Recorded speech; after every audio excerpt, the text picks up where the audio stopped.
हम लगातार आपको ये कहते आ रहे हैं कि बात सिर्फ किसानों के आंदोलन की नहीं है, इसके पीछे की कहानी बहुत बड़ी है।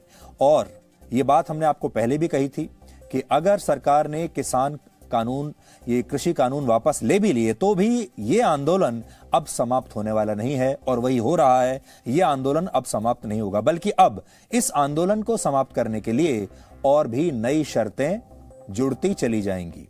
आज उत्तर प्रदेश के बाराबंकी में असदुद्दीन ओवैसी ने यह कह दिया कि वो कृषि कानूनों के वापस होने के बाद अब केंद्र सरकार से नए नागरिकता कानून को भी वापस लेने की मांग करते हैं। उन्होंने कहा कि अगर इस कानून को वापस नहीं लिया गया तो वो फिर से सड़कों पर निकलेंगे, प्रदर्शन करेंगे, और अब वो उत्तर प्रदेश में ही एक नया शाहीन बाग बना देंगे। बीजेपी को बताना चाहेंगे कि जिस तरह आपने किसानों के लिए ये 3 कानूनों को, कृषि कानूनों को वापस लिया, हम आपसे इस बात का डिमांड करते हैं कि CAA कानून को भी वापस लिया जाए। क्या आपको मंजूर है? क्या आपको मंजूर है कि CAA का कानून वापस लिया जाए? अरे अगर है मंजूर तो कहो मंजूर। हमसे मीडिया वाले पूछ रहे हैं कि अगर नहीं करे तो क्या करेंगे? अगर NPR और NRC का कानून बनाएंगे तो हम दोबारा रोड पे निकलेंगे, यहीं पर भी शाहीन बाग बनेगा इंशाअल्लाह। हम खुद आएंगे यहां पर।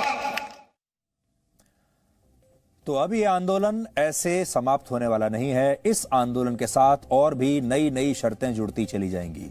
असदुद्दीन ओवैसी ने कह दिया कि अब इसके साथ आपको नया नागरिकता कानून भी वापस लेना पड़ेगा, नहीं तो वो आंदोलन भी दोबारा शुरू हो जाएगा। उत्तर प्रदेश में नए शाहीन बाग बन जाएंगे। इसके बाद अभी 1-2 दिन में ही आप देख लीजिएगा, कश्मीर में आर्टिकल 370 दोबारा से लागू करने को लेकर भी अब फिर से मांग उठने लगेगी।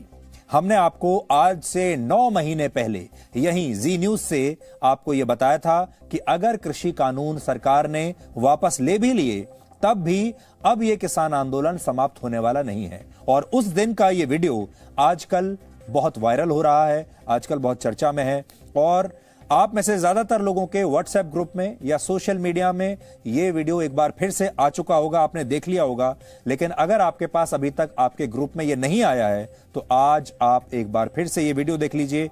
फरवरी का है इस साल, और उस दिन हमने आपको क्या कहा था वो आप देख लीजिए, क्या भविष्यवाणी हमने की थी, और उसे आज की स्थिति के साथ आप मैच करके देख लीजिए। आज हम आपको एक बहुत बड़ा और महत्वपूर्ण दस्तावेज दिखा रहे हैं जिसमें आपको यह पता चलता है कि भारत के खिलाफ कितने बड़े स्तर पर एक अंतर्राष्ट्रीय साजिश हो रही है, और उसमें बहुत बड़ी बड़ी PR एजेंसियां लगी हुई हैं, बहुत बड़े बड़े NGOs लगे हैं, और बहुत बड़ी बड़ी शक्तियां इसके पीछे काम कर रही हैं। अगर इस नए दस्तावेज की बड़ी बात पर गौर करें तो वो ये है कि विदेशी ताकतों को ये नहीं पता कि अगर भारत सरकार ने कृषि कानूनों को वापस ले लिया तो फिर उसके बाद क्या करना है। तो इस स्थिति को आज आपको नए नजरिए से समझना होगा। और आज मैं आपको जो बता रहा हूं वो ये कि अगर आज भारत सरकार ये कह भी दे कि वो कृषि कानूनों को वापस लेने के लिए तैयार है, तब भी अब ये आंदोलन और ये अंतर्राष्ट्रीय साजिश रुकने वाली नहीं है, क्योंकि ये कृषि कानूनों को लेकर है ही नहीं। ये साजिश कृषि कानूनों का सिर्फ इस्तेमाल कर रही है, लेकिन कृषि कानूनों को वापस दिलवाना करवाना वो इसकी अंतिम मंजिल नहीं है। इसलिए एक बात आप जान लीजिए, आज अगर भारत सरकार कह भी दे कि कृषि कानून वापस ले रहे हैं, तब भी अब ये आंदोलन रुकेगा नहीं, क्योंकि ये आंदोलन की जो सड़क है, इस आंदोलन का जो हाईवे है, ये असल में कहीं और जाता है। इसका उद्देश्य असल में कुछ और है। क्या है, अब मैं आपको पढ़कर बताता हूं। सोचिए, अगर सरकार किसानों के दबाव में आकर कृषि कानूनों को वापस लेने की घोषणा कर दे तो फिर क्या होगा। कल्पना कीजिए, तब शायद आंदोलन कर रहे किसान असमंजस में पड़ जाएंगे कि सरकार इतनी आसानी से मान कैसे गई, और शायद वो ये कहेंगे कि ऐसे कैसे समाप्त हो सकता है ये आंदोलन। तो इसकी संभावना है कि तब वो ये मांग भी सरकार के सामने रख दें कि पहले उग्रवादी वामपंथी नेताओं को जो इस समय जेल में हैं उन्हें छोड़ा जाए, क्योंकि इस आंदोलन में वामपंथी भी शामिल हैं, वो अपने सारे लोगों को छुड़वाएंगे, वो सारे अर्बन नक्सल्स को छुड़वाएंगे। इसलिए अगली मांग तुरंत ये आ जाएगी, जैसे ही उन्हें लगेगा कि सरकार झुक रही है, कि अब सारे अर्बन नक्सल्स को जेल से छोड़ा जाए, नहीं तो हम उठेंगे नहीं यहां से। सोचिए, अगर सरकार ने यह मांग भी मान ली और कह दिया कि अर्बन नक्सल्स को और सारे कम्युनिस्ट उग्रवादियों को जेल से छोड़ देंगे, तब क्या आंदोलन समाप्त हो जाएगा? जवाब है तब भी नहीं होगा। तब आंदोलनकारी शायद सरकार के सामने यह मांग रखेंगे कि उसे नागरिकता संशोधन कानून भी अब रद्द करना होगा, यानी अब CAA रद्द कीजिए और CAA के दौरान जो दिल्ली दंगे हुए थे और जिन लोगों पर मुकदमे चल रहे हैं, एक खास वर्ग के लोगों पर, अब वो सारे मुकदमे वापस लीजिए, सारी FIR खत्म कीजिए और उन्हें जेल से रिहा कीजिए। अगली डिमांड तुरंत आ जाएगी।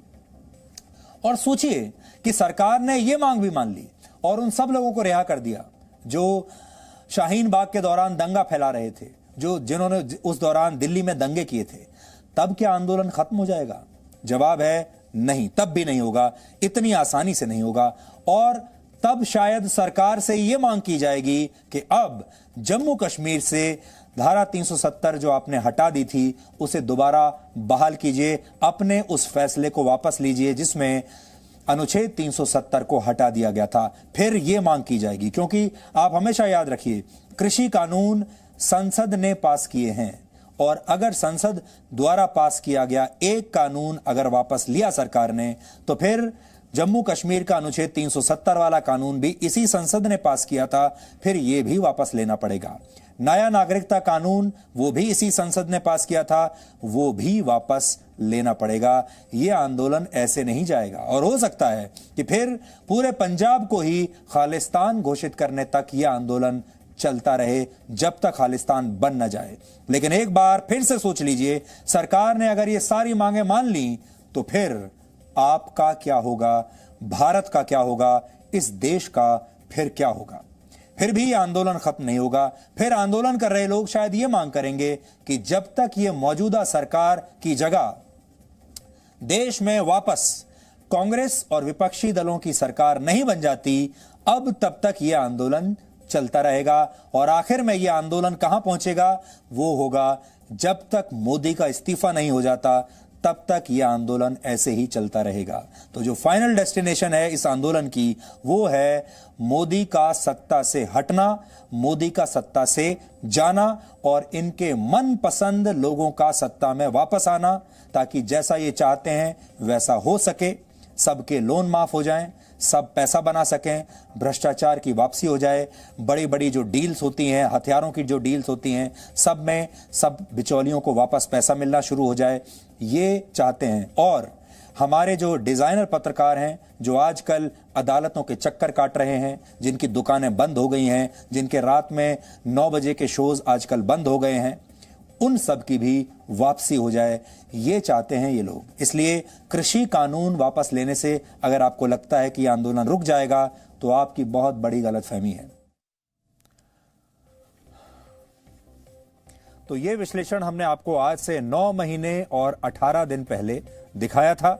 अब आप सोच लीजिए, उस दिन हमने जो बात कही थी और आज जो आपके सामने स्थिति है, उसमें क्या फर्क है, और आपको समझ में आ जाएगा। Presenting B News app, available on Google Play and App Store. Download it now.